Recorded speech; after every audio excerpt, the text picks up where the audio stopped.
Should we do our housekeeping? Yes. Yeah, hold on. Okay, I'll do it. Thank you. Yeah. Hi, everyone. Sorry I'm late. No problem, Amy.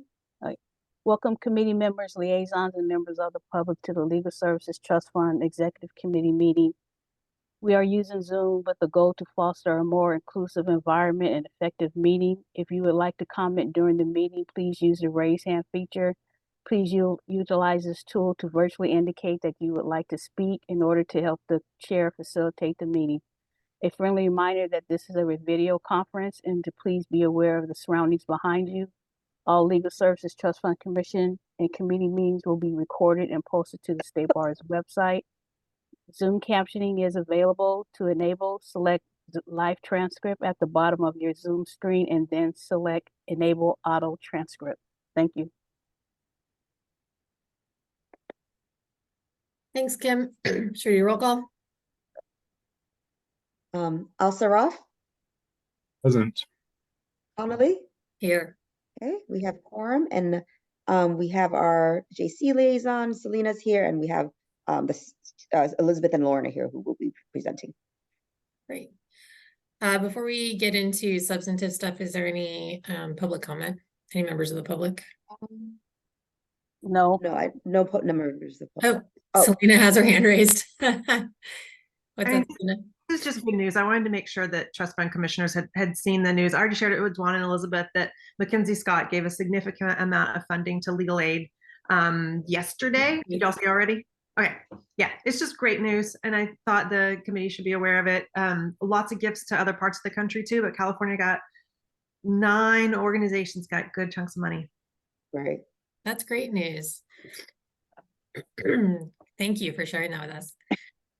Cool. All right, well, if there's nothing else, why don't we move into the first agenda item, the approval of the minutes? The only question I had is whether the other minutes that we didn't approve last time are coming out at some point. Because there were ones where there was like sort of a misspelling or whatever. And it from July 18th. Sorry, Dwan, you're on mute, so I can't hear you. I'm sorry, I don't have it in front of me. Kim, do you know what was posted? October 24th was posted. And Yeah. We're missing one. Okay, we just have to catch up then. So Kim, we need to post the other one. That was the No problem. I just wanted to flag it as one that we hadn't approved yet. So when we get a chance. But otherwise, I don't have any issues. I mean, did you have any? No, I was going to move to approve the minutes Great. as they are. Thank you. I'll second. Okay, I'll do roll call. Al-Saraf, Yes. Connolly. Yes. Okay, motion passes. Great. Okay, now to the meat of the meeting. Of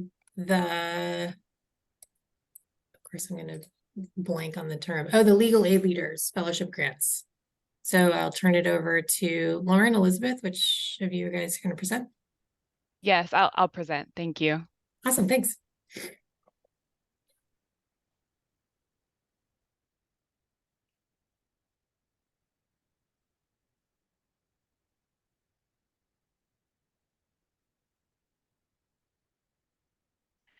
Okay, thank you again. Good afternoon, everyone. Today we are presenting the Legal Aid Leaders Fellowship Grants Committee's recommendation for the Legal Aid Leaders Fellowship Grants Awards. So just as a quick reminder, the Legal Aid Leaders Fellowship was established from the Business and Professions Code, which directs $5 of a $45 opt-out donation on the California Attorney License Fee Statement to fund competitive grants for QLSPs and support centers to fund law student summer fellowships. The 2024 Legal Aid Leaders Fellowship Grant is the second year of the State Bar's administration of this grant. So for this cycle, applications were due on October 10th. We received 34 qualified applications that were submitted on time, and applicants requested funding for 170 fellows, totaling nearly $1.65 million.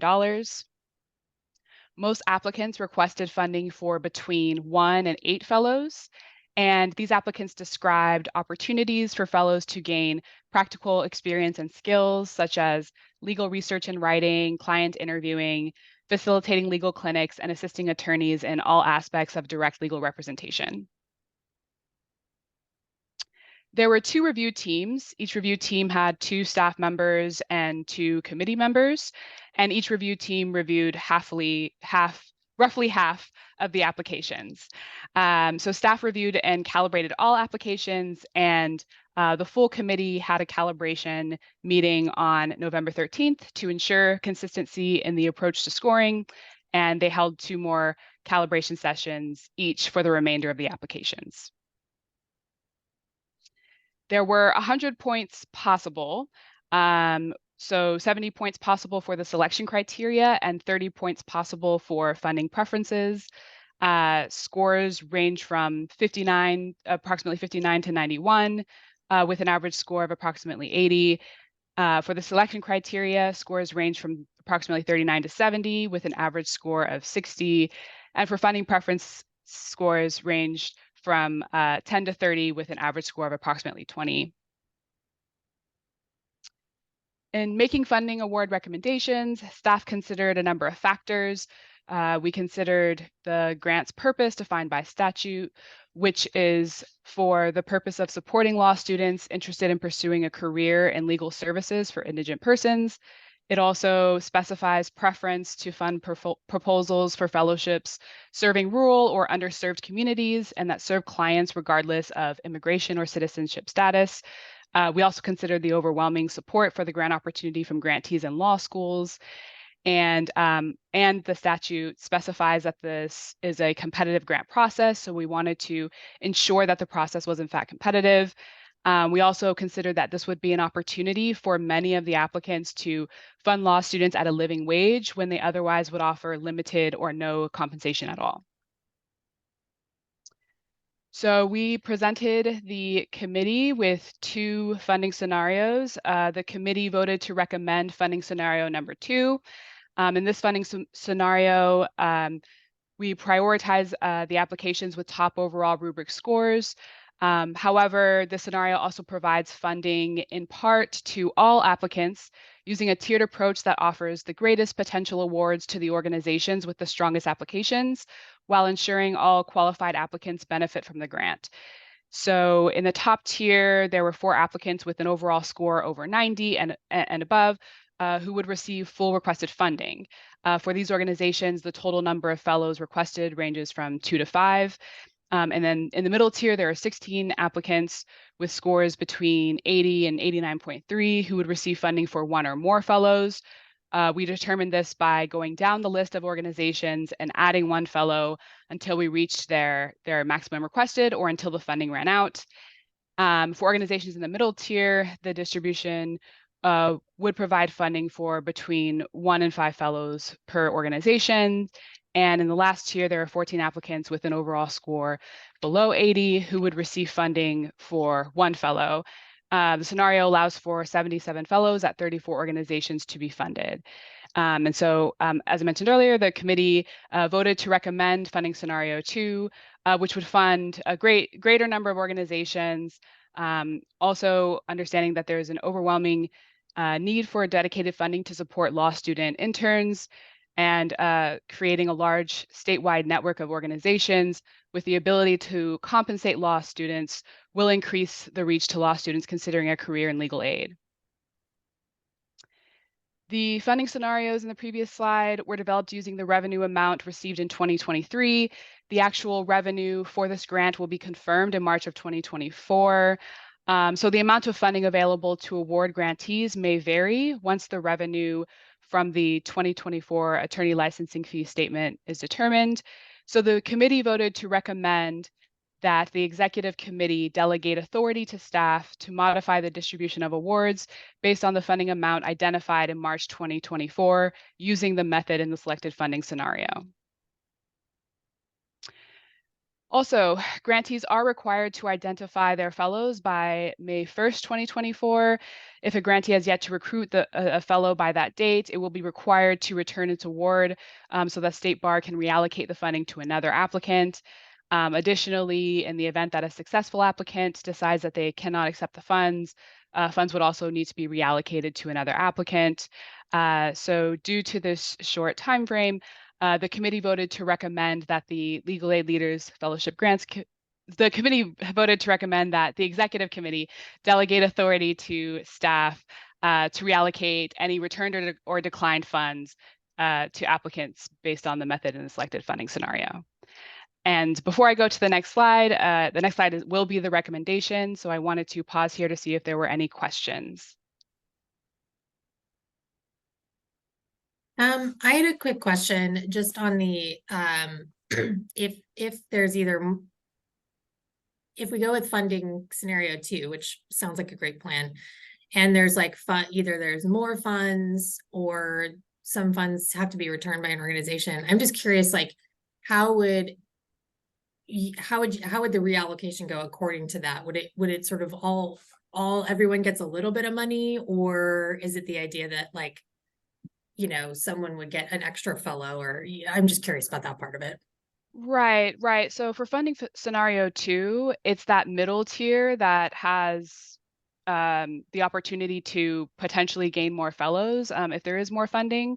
And so the way that we did it is we went down the list and added 1 fellow until we reached their maximum requested. And so I think there are a few organizations that we did not meet their maximum requested. So based on this method that we used, we would use the same method for any additional funds to ensure that we're distributing appropriately for that middle tier. Got it. So it'd be like whoever's the next highest who hasn't had a full fellow. Yeah, and it would be for an entire fellow and the related administrative costs, not anything less than that, so that they could right. Yeah. And the amount of for each fellow is essentially the same. It's different. The compensation for each fellow is the same at 7,500, but admin or organizations could request up to 2,500 per fellow. So some requested the maximum and some did not. So it varies. I see, but there's sort of a cap of like 10,000 essentially across the board. Okay, right. So like we're not going to be like bumping anyone up to like 11,000 or anything like that. Great, thank you. I mean. Yeah. Can you speak a little bit to kind of if there are any consistent sort of factors or what the differences between organizations and applications that ended up in the lower tier versus the top tier? Like what are the kind of types of things that really move the needle as far as differentiating between these various applications? Yeah, so in our review process, we definitely scored based on the quality of the applications, and also we increased so for this grant cycle, there was a greater number of points possible for funding preferences categories, for instance. So that includes the rural category, service to rural areas, service to underserved communities, and service regardless of immigration or citizenship status. And so a lot of those points, I think, also impacted the scoring, and some organizations were able to score more because they had those they met those funding preferences categories. So that's just for an example of some of the factors, but overall it was based on the quality of their application responses. And just for more specifics, like in terms of quality, looking at like the detail. So, you know, if we were talking about supervision, you know, were they able to identify who the supervisor was, or what kind of supervision activities the fellow would be able to participate in, and that sort of thing. Okay. Yeah. I guess somewhat related to that, I guess I'm curious, you know, as we go through all these discretionary grant processes where we have the scoring rubric, a general question I tend to think is important is do we think that this scoring rubric, based on kind of how this all went through, and obviously this is pre-grant administration, so we haven't seen kind of the results of the programs, but was there a sense that the scoring rubrics were sort of helpful or meeting, the needs to kind of do this assessment, or was there any feedback from folks on the committee or from staff about how this process was going and whether the rubrics were accomplishing what we needed? I think the answer is yes, that the rubrics are a useful tool in helping to evaluate the applications. This is the second round for this particular funding stream, and so we did make some changes to the scoring rubric that Lauren mentioned related to the funding preferences. Those were given a larger scores, and so were weighted more heavily. And you definitely could see how changing the scoring for the funding preferences or increasing the scoring for the funding preferences did shift kind of the kind of overall scores for all of the applicants. So I do think it's an important tool, and I feel like it does give a lot of guidance to the review team and the committee members in terms of what they should be looking for and how they should be evaluating the various factors put forth in the applications. Did we get feedback after the first round from the programs about kind of the scoring rubric or about the various factors?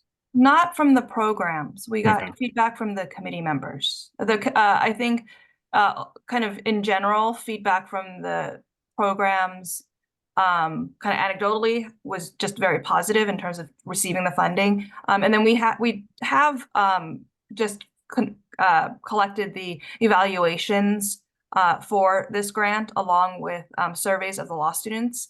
And overall, every law students and programs were overall very pleased and Great. satisfied with this funding opportunity. And at a future commission meeting, we can definitely make a presentation on that. That'd be great. I think this is a really important program and really cool one for everybody to understand, what's happening and what we're doing and how it's contributing. Yeah. In the law Sure. school student surveys, a majority of the students indicated that they likely would not have been able to take the opportunity at legal aid, but for the funding. So I think that shows real impact and like immediate impact and meaning there. Fantastic. Thank you. And thank you, Lauren, and everybody else who's involved, and Elizabeth for carrying it forward. I guess the other I remember there was a discussion kind of initially about the makeup of the committees, the review committees, and kind of how we were staffing them. How after kind of having gone through that process, did it feel like we were comfortable with kind of the size and the makeup of the committees, or are there any sort of adjustments or feedback based on that for next time? I think it was I mean, this is a small committee. It's a 4-person committee, 2 members from the Trust Fund Commission, 2 members from the Council on Access and Fairness. And I think given the volume of applications currently, it's about in the mid-30s, 34 or 6, I think we had for this cycle. I feel like with that volume of applications, I feel like a 4-person committee feels very comfortable. I think we've learned a lot over the last 2 review cycles about kind of timing. We're going to try to give ourselves more time as well as for review and that sort of thing. But I think in terms of kind of the workload and for the committee members themselves, I think it felt comfortable. Great. Thank you. This is all really great information. I just have like one sort of other question about kind of the funding stuff. Given that we don't know what the numbers are from the fees coming in, will we only fund fellowships if we can fund the full 7,000 and whatever their admin is? I guess what I'm wondering is, let's say that it turns out that we're like $1,000 shy. Would we still give a partial, or would we take that fellowship away just because it's not funded? Sorry. That's a good question. I think if we were, underfunded, depending on how much it is, we should note that California, we are again partnering with California Change Lawyers this year. So they'll be providing support to the cohort with the rest of their fellows. So programming and other networking opportunities. But they're also committed to funding fellows. And so if that's the case, we may want, we will likely work with them to, you know, help us bridge the gap if we've fallen short somehow. Yeah. Well, I was also thinking even if we were overfunded, but like not enough, do you know what I mean? To like do Yeah. another fellow, like, or if there's Yeah, not so enough I think we money would for only something. fund a whole fellow. Mhm.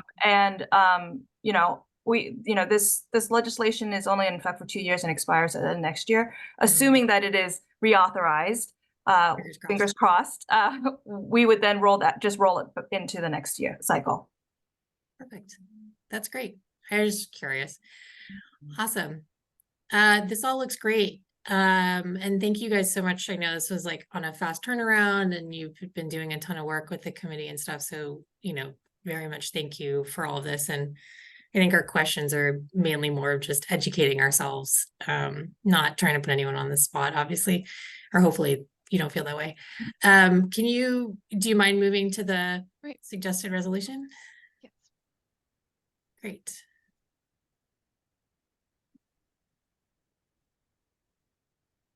Yes, this is for the number 2.